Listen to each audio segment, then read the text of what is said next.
the lawsuits, all of the hearings, that I can find anywhere. And so, when you get all done here, it kind of comes down to what you think an adverse claim is. And I thought a lot about that. And I think that when it all gets done, in one way, it'd be great to go to federal court, because then none of us here would have to decide this, somebody else would. But it was, an enlightening moment to read the SUMA Corporation versus the state of California. And this is a right-of-way, not to build a road.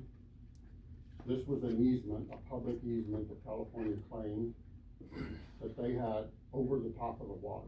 Basically, I think it states in there fishing,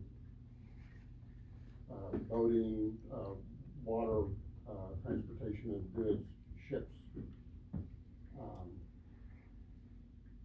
And so without stating that they had any claim, any adverse claim or any right to that waterway,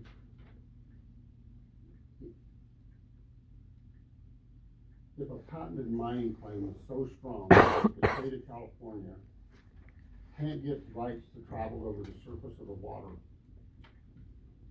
does Ravalli County really stand a chance at overturning a decision like that? I believe with one abstention, there was a unanimous decision in that case. And I think the Chief Justice at that time was Rehnquist, but it was unanimous that they uphold that patented mining claim and disallow the city of Los Angeles and the state of California rights in or over that waterway. It's obvious that they're very, very strong, and that really, in our lifetimes, we don't know very much about mining claims. Doing a little bit of research, the federal government made mining claims pretty sacred because it's where they got the gold to mint coin. It was the financial system of the federal government day. So it's kind of why they made a higher deed than a homestead or any other kind of deed. And so while,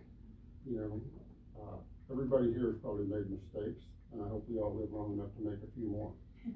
So really, I think if everybody would just sit back and go over this stuff again with new thought, and really as a county attorney, it would be awesome if we could get somebody, if you or somebody who is very steeped in this area of law, because there's not very many people out there. It's a vague enough area that I don't think very many, there's no money in it. Well, why are you gonna go to law school and try to pay off debts in an area that, you get one case every 25 years? It's just not gonna work. So I just think it would be good to look at everything and then consider,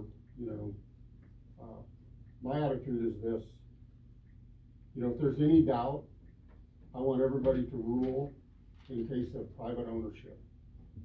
I think that's what our country's built on, and I think that's where you have to go. It's freedom first, every time. And really, that's really all I have to say about it. I don't want my neighbors and friends, or even people who aren't my neighbors and friends, to start going down legal roads. And I don't want the county to go down a legal road, because at the end of it, somebody's gonna have to pay up, one way or the other. Either way, it destroys people in the community or the community itself. So I'd just like everybody to take a breath and see if we can get as much information as possible. The removal of the gate itself is kind of a nightmare.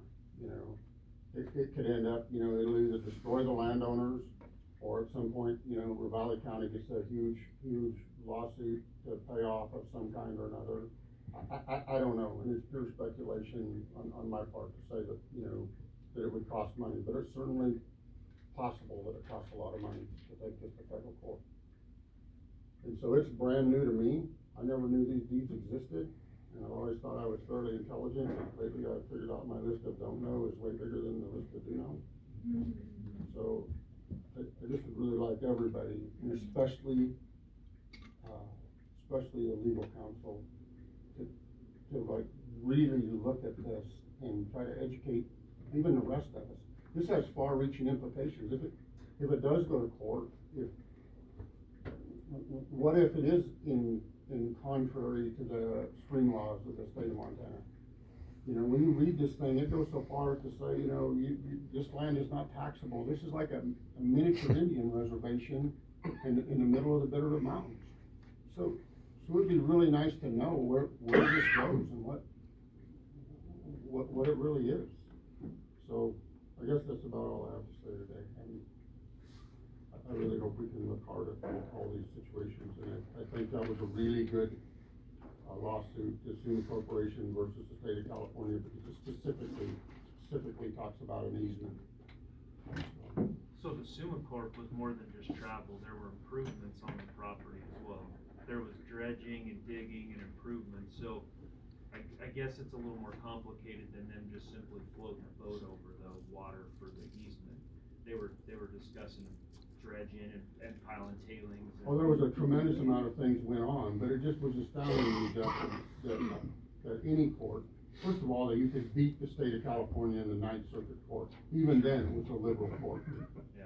And to have a unanimous decision is a big deal. But at the end of the day, the decision is you did not file any claims or any intent to do any of these things at the time of the patent.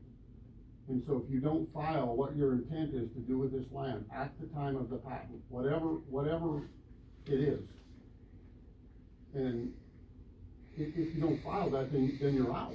You know, you're done. You don't have no right. You have no rights to that property. You have no right. So, and I don't know where it ultimately ended up. I know it was in 1984, I believe. But I just think it's wildly interesting to see that. And then the other thing that I think is, you know, if I go anywhere with a document signed by the Ravalli County Clerk and Recorder that says there's no, and I don't know the exact language, I can't recite it, I don't have the paper in front of me, but that there's no claims, there's no, it doesn't say encumbrances, it uses some other words. Nothing affects title. That can affect title. Well, any easement on anybody's property, yours, mine, anybody, affects title. And so you have a county official signing off on that. And there just seems to be a lot of things that when you pile up the stack of things that say there's no road there, it's not a nothing burger.